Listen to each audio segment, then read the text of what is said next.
semua, perkenalkan nama saya Dian Oktaviana Borosi Hombing dengan NIM 1213171025, mahasiswa dari Universitas Negeri Medan, Prodi S1 Pendidikan Masyarakat, Fakultas Ilmu Pendidikan.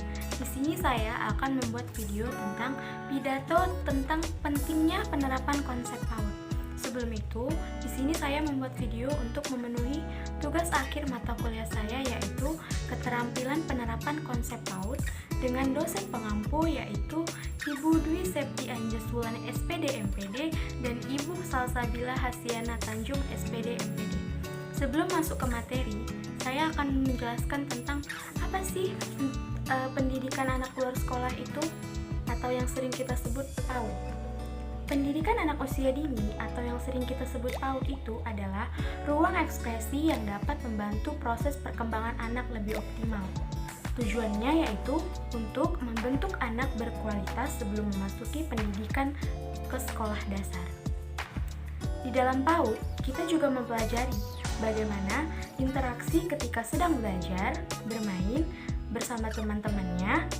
Di PAUD juga, anak dapat berkreasi sesuai keinginannya, seperti belajar sambil bermain, bernyanyi, mendengarkan musik, atau mewarnai, dan lain sebagainya.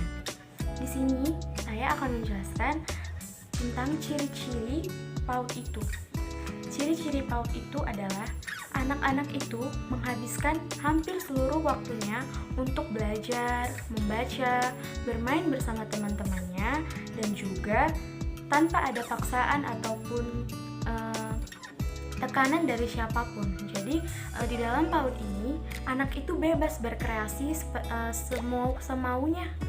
Jadi tanpa ada paksaan siapapun. Jadi pure itu untuk kesenangan anak itu sendiri. Jadi di sini terdapat juga metode pembelajaran PAUD. Sebelum itu, apa sih metode pembelajaran PAUD itu? Metode pembelajaran PAUD yaitu cara yang digunakan pendidik dalam melakukan kegiatan pembelajaran kepada anak untuk mencapai kompetensi tertentu. Jadi, secara umumnya itu, metode pembelajaran PAUD itu dibagi menjadi 5, yaitu bermain, bercerita, mendengarkan musik atau belajar melalui musik, karya wisata, dan demonstrasi. Di sini saya akan menjelaskan tentang belajar sambil bermain. Jadi, dalam belajar sambil bermain ini, anak-anak PAUD itu bebas untuk mengkreasikan belajar sambil bermain. Misal, di dalam pembelajaran matematika ataupun perhitungan. Di situ, anak bebas melakukannya dengan cara bermain, misalnya membuat teka-teki ataupun sambil bernyanyi dan mewarnai bersama teman-temannya. Di dalam pembelajaran PAUD dibutuhkan juga peran seorang pendidik. Di dalam penerapan PAUD ini, pendidik seperti apa sih yang dibutuhkan? Di dalam penerapan konsep PAUD diperlukan pembelajaran seorang pendidik itu seperti yang pertama adalah guru itu berperan sebagai pengajar. Apa sih maksud guru berperan sebagai pembelajar itu? Maksudnya adalah dalam hal ini, guru harus mengajar sesuai kurikulum tanpa melihat minat anak. Apa sih maksudnya?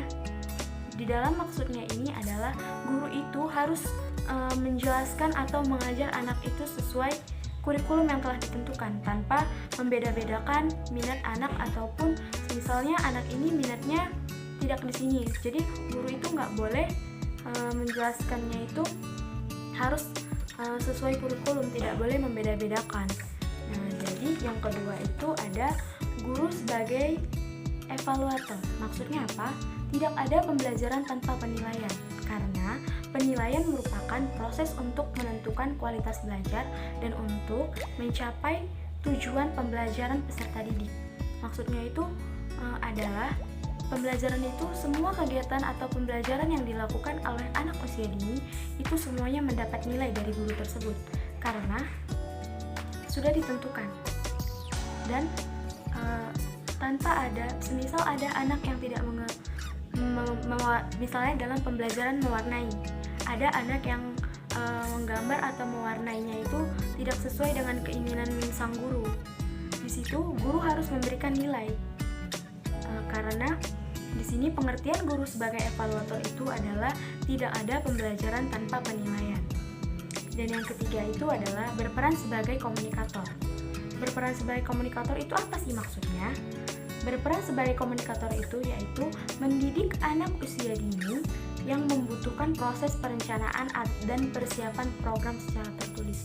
Jadi sebelum memasuki pendidikan dasar, guru itu harus memproses atau merencanakan anaknya itu untuk mencapai persiapan untuk masuk ke dalam sekolah dasar, seperti mengajarkannya membaca, berhitung, mewarnai, dan bermain sambil belajar. Nah, dan di sini demikian dulu. Sekian dan terima kasih. Demikian dulu metode ataupun materi yang dapat saya sampaikan. Bila ada kata ataupun pengucapan yang salah dan yang tidak berkenan di hadapan ibu guru dan para teman-teman yang mendengarkan pidato saya mohon maaf. Dan sekali lagi saya ucapkan terima kasih. Sekian dan terima kasih. Sampai jumpa.